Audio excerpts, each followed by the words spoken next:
I wish to speak a word for nature, for absolute freedom and wildness, as contrasted with a freedom and culture merely civil, to regard man as an inhabitant, or a part and parcel of nature, rather than a member of society. I wish to make an extreme statement. If so, I may make an emphatic one, for there are enough champions of civilization. The minister and the school committee, and every one of you will take care of that.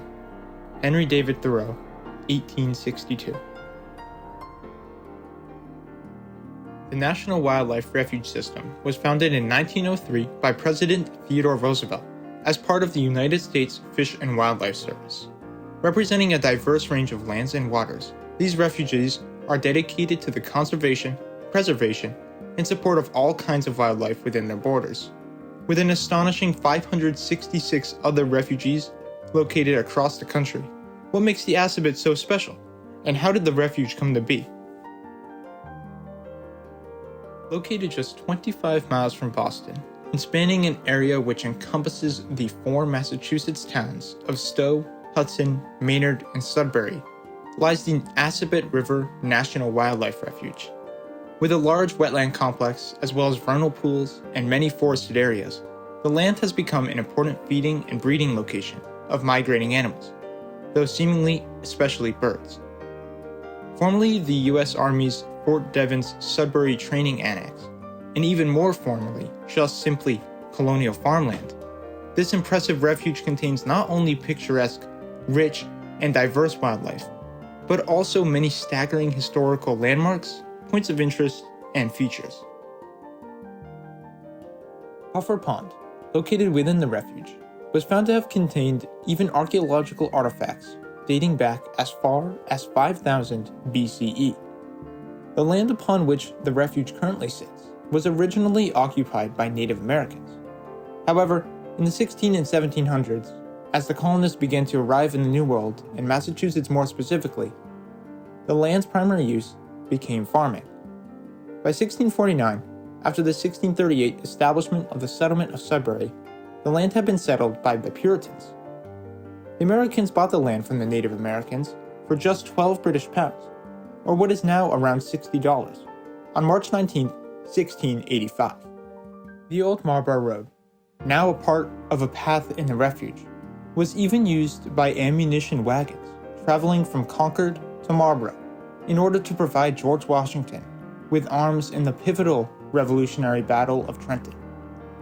Additionally, the Rice Tavern, located on the Old Marlborough Road and having operated mainly by Jonathan Rice from 1685 to 1850, was a prime stop for journeying stagecoaches. Currently, a granite marker and some remains of the foundation are located at the Winterberry Way trailhead. In 1851, prominent transcendentalist Henry David Thoreau wrote a poem titled Old Marlborough Road, which is based on his walk along the Assabet River through the area of the refuge.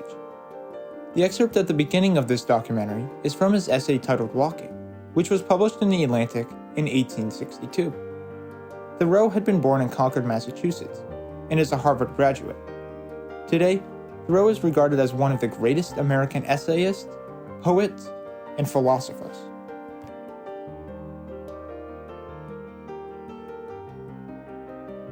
Due to the Industrial Revolution, woolen mills began to spring up throughout the town, and, in the early part of the 1900s, there was a thriving Finnish community there. They had come to the town looking for work. Around Puffer Pond was an ice house, whose ice was cut from the pond for use by the local Finnish families. These families had simply used it to keep their food fresh.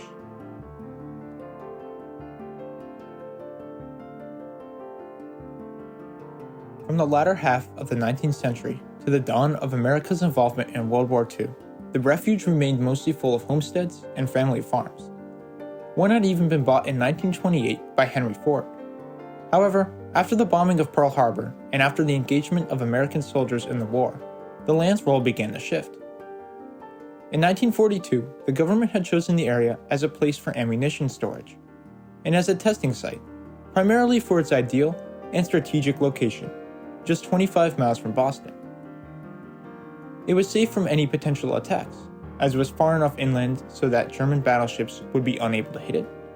It was served by the Massachusetts Central Railroad, which conveniently provided easy railroad shipping to the Boston Navy Yard, and it was selected for its large quantity of marsh, which could be used to soften the extent of explosions. To obtain the land, the government bought and seized farms through eminent domain. According to the landowners at the time, they were given just 10 days to pack up. They had also said that they received just 10 cents on the dollar of what the land was actually worth. After the acquisition of the land, the refuge was owned and occupied by the U.S. Army. It had developed many names, ranging from the Fort Devens Sudbury Training Annex, being an annex of Fort Devens, to the ammo dump, to being called the Maynard Ordnance Test Depot. The most fascinating aspects of the Fort Devens Sudbury Training Annex were the bunkers, which were constructed in 1942 as they remain in the refuge even today. With dimensions of 81 feet by 26 feet by 12 feet, and officially known as igloos, these bunkers numbered between 30 and 50 in total. With a curved roof covered in dirt, they were camouflaged from aerial view.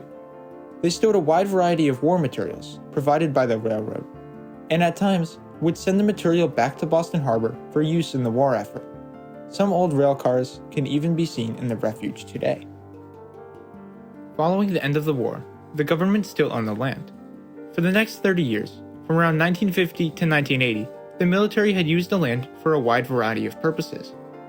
The annex was utilized as a troop training ground, a place for ordnance testing, and as a laboratory disposal area for Natick Labs, which was also known at the time as the United States Army Soldier Systems Center.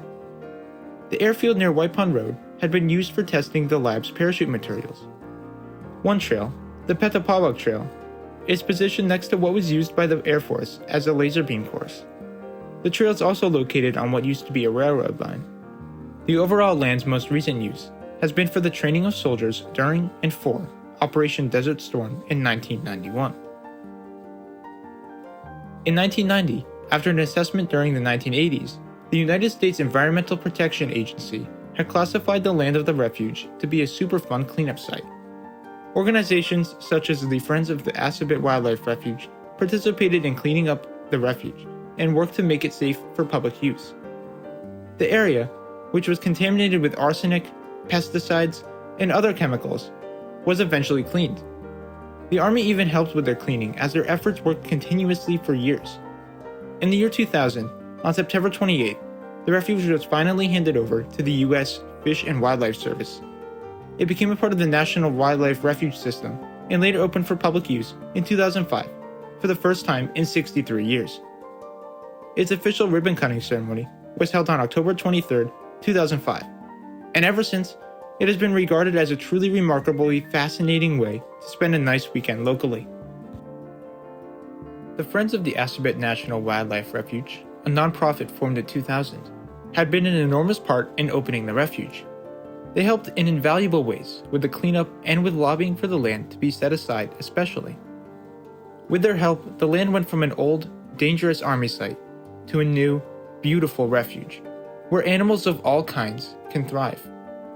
The Friends continue to work exceptionally hard to keep the refuge as it is, conducting biological surveys of all aspects of the land and its wildlife, as well as providing a multitude of outreach programs and educational experiences.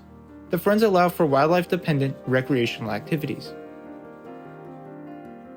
The refuge today stands as a feat of human cooperation.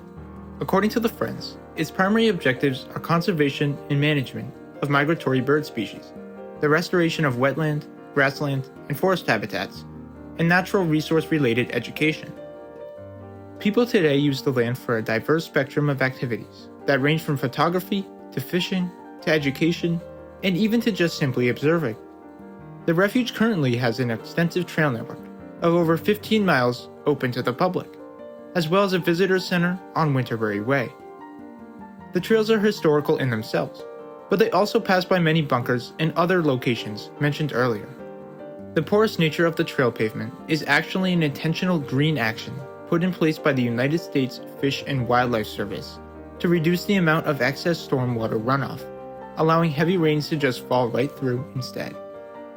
Very recognizable by frequent visitors of the refuge is the blue goose. This goose, now a symbol of the land, was designed by J.N. Ding Darling. If you do decide to visit the refuge in the future, be sure to remember to be cautious, prepared, and leave no trace. Always take out what you bring in, and allow the refuge to continue providing people with a local space to enjoy such diverse environments, species, and historical elements forever.